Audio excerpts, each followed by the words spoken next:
Hello everyone, welcome to Antara love Abir channel. আশা করি তোমরা সবাই খুব ভালো আছো, আমিও বেশ আছি।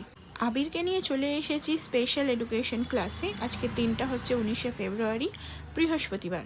আর দেখো এখানে আবিরকে আর বাকি স্টুডেন্টদের দাদা ক্লাস করাচ্ছিল। ক্লাস শেষে দুজোড়া জুতো কিনেছিলাম, এক জোড়া আমার জন্য আর এক জোড়া কাউকে আমাকেই মারার জন্য। তার সাথে সাথে নিয়ে নিয়েছিলাম আজকে বৃহস্পতিবারের ঠাকুরের ফুল। জুতো মারার কথাটা কেন তোমাদের সাথে বললাম সেই সমস্ত কথা পরেই না তোমাদের সাথে শেয়ার করব। আজকের এই ভালো দিনটা শেয়ার করছি যখন, আর সেই সমস্ত কথা বলে দিনটাকে স্পয়েল করব না। তো দেখো বাড়ি ঢুকে আমার পুজো দেওয়া কমপ্লিট। আর আজকের দিনটা কি জানো, 19শে ফেব্রুয়ারি আমাদের বিবাহবার্ষিকী। তো এখানে দেখো আমাদের বিরিয়ানি চলে এসেছে, তোমাদের দাদার মাংসটাও করা কমপ্লিট।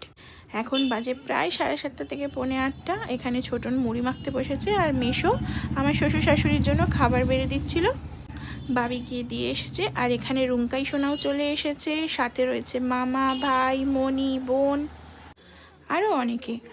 যত দিন যাবে, যত সময় কাটবে, কিছু কিছু মানুষ আস্তে আস্তে কমতে শুরু করবে। ওই যে তোমাদের একটা কথা বলেছিলাম, শ্মশান ঘাটে দাঁড়িয়ে তোমার পাশে যে দাঁড়িয়ে থাকবে, সেই হয়তো তোমাকে সারা জীবন বুঝেছিল বা বোঝার চেষ্টা করে গেছিল। তুমি কি বলতে চাইছো, তুমি কি প্রকাশ করতে চাইছো? যাই হোক, অতটা হেয়ালি করে লাভ নেই। সমস্ত জিনিস নিয়ে তোমাদের সামনে অবশ্যই আমি হাজির হব।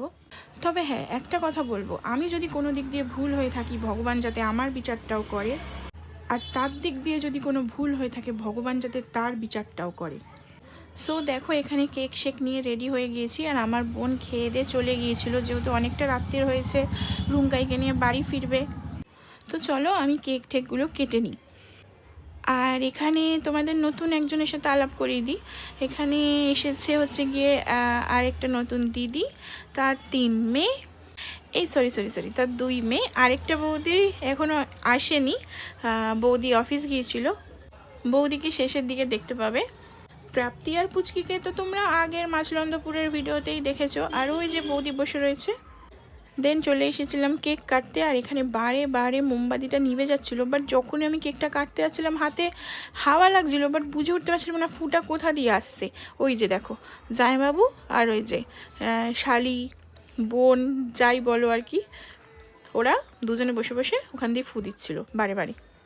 জানি ভিডিওগুলো ছাড়তে অনেকটাই দেরি হয়ে যাচ্ছে, তবুও কি বলো তো বন্ধুরা, কিছু স্মৃতি এমন জড়িয়ে রয়েছে, না পারছি ছাড়তে, না পারছি আমি সেগুলোকে ডিলিট করতে। ডিলিট তো আমি অবশ্যই করব।